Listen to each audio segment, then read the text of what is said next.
Памятная дата «День Героев Отечества» была установлена Государственной Думой Российской Федерации 26 января 2007 года. Авторы законопроекта выражали надежду, что новая памятная дата России будет способствовать формированию в обществе идеалов самоотверженного и бескорыстного служения Отечеству.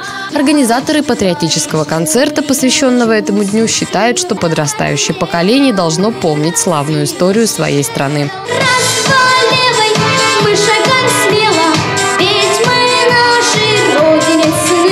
В Российской империи до Октябрьской революции 1917 года 9 декабря отмечали как День георгиевских кавалеров, ибо именно в этот день, в 1769 году, российская императрица Екатерина II Великая учредила императорский военный орден святого великомученика и победоносца Георгия, высшую воинскую награду империи.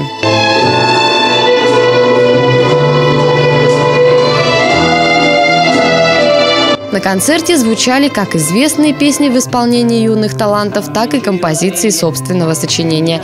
Тематика осталась неизменной – патриотизм и любовь к родине. Хочется верить, что для нынешней молодежи это действительно значимые слова.